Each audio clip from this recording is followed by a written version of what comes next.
र सबैजनालाई नमस्ते। आज चाहिँ म मोतीपुर बङ्गुर फार्ममा आएको छु र यहाँ मैले हजुरहरूलाई बङ्गुर फार्म सम्बन्धी सम्पूर्ण जानकारीहरू दिनेछु र अन्तिममा हजुरहरूले हाम्रो कृषकको नम्बर पनि पाउनुहुनेछ।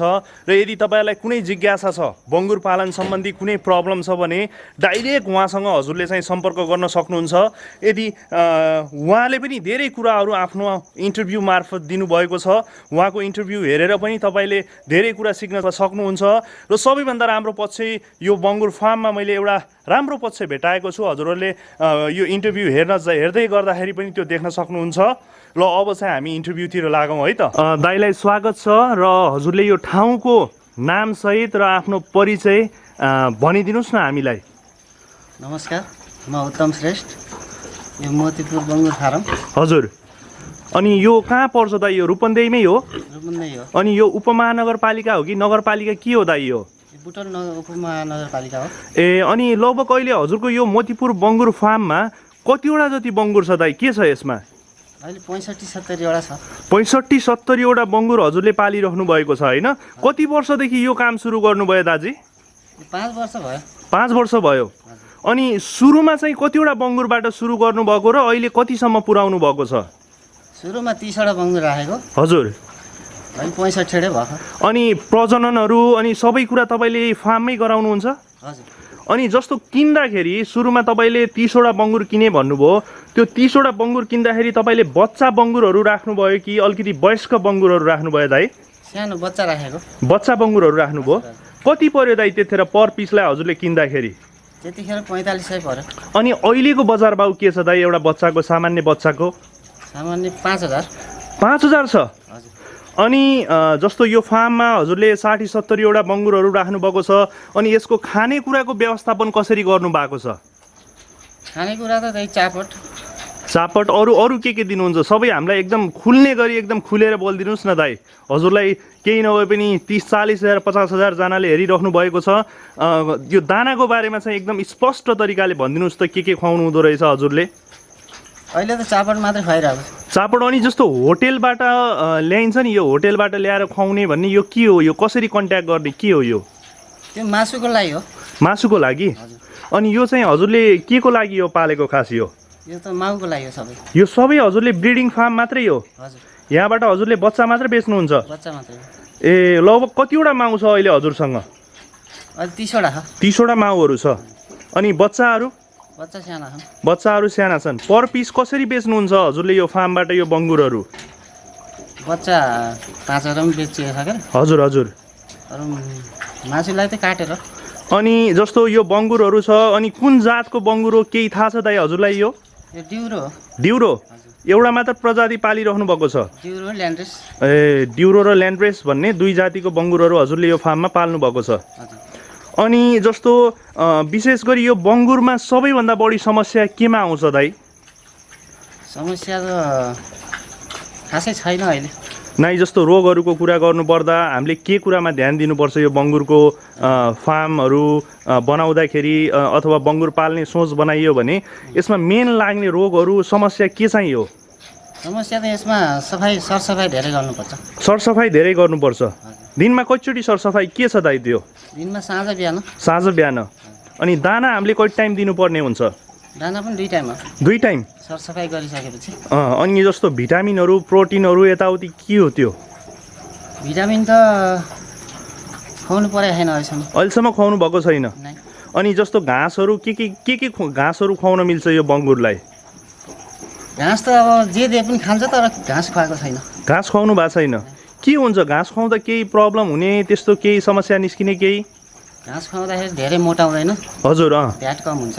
ए, अनि जस्तो एउटा बङ्गुरले हजुरको जुन भालेहरू पनि राख्नु भएको छ यहाँ? भाले पनि छ। कतिवटा जति भाले राख्नु भएको छ? भाले त 2-3टा हुन्छ। ए, 2-3टा भाले अनिवार्य चाहियो होइन? अनि भाले नभएको कन्डिसनमा अर्को बिजी सिस्टम आएको छ कि छैन दाइ यसमा? यसमा आएको छैन। यसमा आएको छैन? यहाँ नेपालमा आएको छैन? नेपालमा त आयो होला, यहाँ आएको छैन। यहाँ आएको छैन। अनि जस्तो कहिलेकाहीँ रोगहरू लाग्यो, समस्याहरू पर्यो भने हजुरले कसलाई सम्पर्क गर्नुहुन्छ? के छ? भेटनरीमा जाने, औषध लिएर आउने, खुवाउने। ए, तपाईँ आफै नै डक्टर हुनु पर्यो होइन? ए, अनि जस्तो एउटा बङ्गुरले कति महिनामा चाहिँ त्यो बच्चा पाउने, ब्याउने हुन्छ, के हुन्छ दाइ त्यो? 4 महिनामा पाठा लागेको 4 महिनामा भ्याउँछ। पाठा लागेको 4 महिनामा। र त्यो पाठा लाग्ने हुनको लागि चाहिँ कति समय लाग्दो रहेछ दाइ? 8 महिना लगभग लाग्छ। 8 महिना लाग्छ है। अब त्यसमा 8 महिनामा हामीले बेच्न पनि सक्यौँ अथवा त्यसलाई प्रजनन गराउन पनि सक्यौँ। अनि जस्तो दानाको खर्च के छ दाइ? सरदरमा एउटा बङ्गुरले कति दाना खान्छ दिनमा? एउटा बङ्गुरले माउले 3 किलोसम्म खान्छ। माउले 3 किलो अनि बच्चाले? बच्चाले त 100 ग्राम 200 ग्राम। अनि पानी भनेर छुट्टै दिनु पर्दैन होइन दाइ यो बङ्गुरमा? पानी भनेर छुट्टै दिनु पर्दैन, धाराहरू लागेको छ। ए सबै ठाउँमा धाराहरू लागेको छ। जस्तो अहिले हामीले यो संरचना देखेका छौँ, हजुरको एकदम ठुलो संरचना छ। कतिवटा कोठाहरू छ दाइ यसमा? कतिवटा कोठा छ? कोठा अहिले 50 वटा छ। 50-60 वटा कोठाहरू छ होइन? अनि यो बनाउँदाखेरि जस्तो आजभन्दा 5 वर्ष अगाडि यो संरचना बनाउँदा हजुरलाई कति जति लगानी लाग्यो दाइ? 22 लाखदेखि 25 सम्म लाग्यो। 22 लाखदेखि 25 लाख तपाईँले बङ्गुर राखेदेखि लिएर यो संरचना बनाउँदादेखि लगभग त्यति लाग्यो होइन दाइ? ए अनि जस्तो अनि यसको जुन यो दिशाहरू छ, यो दिशाहरूलाई कसरी व्यवस्थापन गर्नुभएको छ? यो दिशा त अब सफा गरिसकेपछि नालीबाट हजुर पोखरीमा जान्छ। पोखरीमा हजुर पोखरीमा माछा पालन छ। कुन माछा पाल्नु भएको छ दाइ? के छ? माङ्गुर। माङ्गुर कति जति माछा राख्नु भएको छ? अहिले 13,500 राखेको। 13,500। त्यसको दाम कसरी छ दाइ अहिले? के छ रेट? बजारमा 200 छ। 200 रुपियाँ केजी। होलसेलमा बेच्नुहुन्छ कि फुडकरमा? होलसेलमा। होलसेलमा? ए त्यसो भए यसको जुन बाहिरपट्टि निस्केको दिशाहरू जति सबै केले खान्छ? माङ्गुर माछाले खान्छ र त्यसरी चाहिँ मल्टिपल टाइपमा हजुरले बङ्गुर पालन गर्नुभएको छ। ए अनि जस्तो अब बच्चाहरू एउटा बङ्गुरले कतिवटासम्म बच्चाहरू पाउँछ दाइ? 10 वटादेखि 12 वटासम्म। 10 वटादेखि 12 वटा। अनि त्यो बेच्दाखेरि चाहिँ कति महिनामा हामीले बेच्न सकिन्छ? 30 दिन भइसकेपछि। 30 दिन भइसकेपछि प्रति गोटा हजुरले यहाँ फार्मबाट 5,000 रुपियाँमा बिक्री गर्नुभएको छ होइन? ए अनि जस्तो हजुरले यो कसैले बङ्गुरहरू खरिद गर्न चाह्यो भने अथवा कसैले बङ्गुर पालन गर्नको लागि तपाईँसँग सरसल्लाहहरू लिन चाह्यो भने हजुरले सजिलैसँग प्रोभाइड गर्न सक्नुहुन्छ उहाँहरूलाई? हजुर। अनि के छ दाइ हजुरलाई सम्पर्क गर्ने माध्यम केही छ भने भनिदिनुहोस् न। मेरो मोबाइल नम्बर 98 471 हजुर 64 320। जे होस् कसैले कहीँबाट जहाँबाट फोन गरे पनि हजुरले सजिलैसँग उहाँहरूको फोन रिसिभ गरेर सल्लाह सुझावहरू अथवा बङ्गुरका पाठाहरू कसैलाई चाहिन्छ भने पाठीहरू चाहिन्छ भने हजुरले सप्लाई गर्न सक्नुहुन्छ होइन? अनि के छ सप्लाई गर्नको लागि त यहीँ आउनुपर्छ, फार्ममै आउनुपर्छ कि के छ यसको व्यवस्था? यहीँ आउनुपर्छ। यहीँ आउनुपर्छ है। अनि दाइ यो जुन लकडाउन छ, यो विगत 4 महिना 5 महिनादेखि लकडाउन भयो, यसले हजुरलाई केही प्रभाव पार्यो कि पारेन? यस्तो परिस्थितिमा कसरी हजुर चाहिँ जुटेर लाग्नुभयो यसमा? के छ यसको बारेमा भनिदिनुहोस् न। लकडाउनमा धेरै समस्या भयो। हजुर दाना पानी खुवाउनलाई दाना आवश्यक अनुसार पाइएन। हजुर दाना महँगाई बढी भएको थियो। यसको मतलब फार्म गरियो भने पहिल्यै सुरु केही नभए पनि 1 महिना 1.5 महिनालाई पुग्ने दाना स्टक गर्नु पर्दो रहेछ भन्ने पाठ पाइयो कि पाइएन? के छ दाइ यो? अवश्य पाइयो सर। यही नै हो? हजुर। जहिले पनि बङ्गुर पालन अथवा कुनै पनि फार्म गर्दाखेरि 1 महिनालाई पुग्ने दाना चाहिँ स्टकमा राख्नु पर्दो रहेछ होइन? स्टोर गर्नुपर्छ। अनि जस्तो मासुको लागि चाहिँ हजुरले यो फार्मबाट बेच्नु भएकै छैन? मासुको लागि बिक्री भइरहन्छ। बिक्री भइरहन्छ। अनि जस्तो काटेर बेच्नु पर्दा के छ दाइ यो खाले बङ्गुरको रेट? अहिले होलसेलमा 340 छ। हजुर 400। ए जे होस् हजुरहरूले दिँदाखेरि 340 रुपियाँ काटेरै दिनुहुन्छ।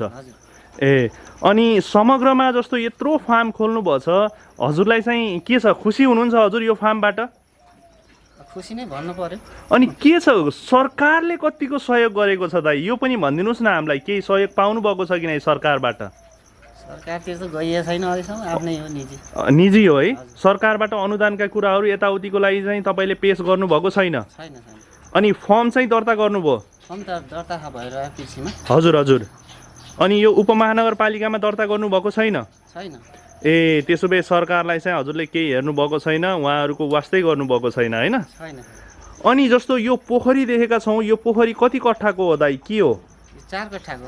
4 कट्ठाको। यो पोखरी पनि हजुर आफै खन्नुभएको हो? हजुर आफै खनेको। जे होस् यो संरचना पोखरी अनि यो संरचना बनाउँदाखेरि बङ्गुरहरू राख्दाखेरि लगभग 20 लाख जति तपाईँको 20-22 लाख भेट्यो भन्नुभयो नि होइन? अनि जस्तो यो चाहिँ कस्तो लोनबाट गभर्मेन्टको लोनबाट केही सहुलियतहरू अथवा कुनै ब्याङ्कबाट सहुलियतमा दिएको छ कि नै यो फार्म सञ्चालन गर्दाखेरि? छैन। छैन है? तपाईँले त्यो प्रोसेसै गर्नुभएको छैन। गरेँ अनि समग्रमा जस्तो यो पोखरीमा तपाईँले 10,000 माछा राखेँ भन्नुभयो, यो माछा बेच्दा जति जस्तो कति महिनामा तयार हुन्छ यो मङ्गुर माछा? मागुर त 1 वर्ष लाग्छ। 1 वर्ष लाग्छ है? कति किलोसम्म वेट हुन्छ दाइ यो? 1 वर्षमा 2 किलो हुन्छ। एउटा माछा 2 किलो? हजुर। अनि प्रति केजी कतिमा बेच्नुहुन्छ दाइ यो? 180 देखि 200 सम्म। मजाले होलसेल रेट हो कि फुडकर रेट के हो? होलसेल हो। जे होस्, हजुरको यो फार्मको जति पनि वेस्टेज छ त्यो मङ्गुरले चाहिँ खाइदिन्छ। त्यसलाई अरू दाना चाहिँ हजुरले राख्नु भएको छैन? अरू राखेको छैन। अनि के छ यो ब्रोइलरको मासुहरू, त्यो कुखुराको भुँडीहरू दिन्छ नि दाइ यो खाले माछालाई? के हो यो? ब्रोइलरको आन्द्रा ड्यामेज भएको कुखुराहरू माछाले खान्छ। मजाले खान्छ है? खान्छ। अनि ग्रोथ कस्तो हुन्छ दाइ यसको? ग्रोथ अरू माछा भन्दा राम्रो हुन्छ कि के हुन्छ? पाल्नको लागि यही ठिक छ। यही ठिक छ है? हुन्छ दाइ, हजुरले आफ्नो महत्त्वपूर्ण समय दिनुभयो, हजुरलाई धेरै धेरै धन्यवाद। र यदि कसैले यो बङ्गुर फार्म सम्बन्धी बुझ्न खोज्यो भने अब हजुरले राम्रोसँग बताइदिनु होला, अथवा कसैलाई बच्चाहरू चाहियो भने सहुलियत मूल्यमा हजुरले चाहिँ उपलब्ध गराइदिनु होला कृषकहरूलाई। अब जस्तो सबै कुरा हामीले समेट्न सकेका छैनौँ र कसैले फोन मार्फत बुझ्न खोज्नुभयो भने पनि बताइदिनु होला है त दाइ? हस्। हस् ल, धन्यवाद दाइ।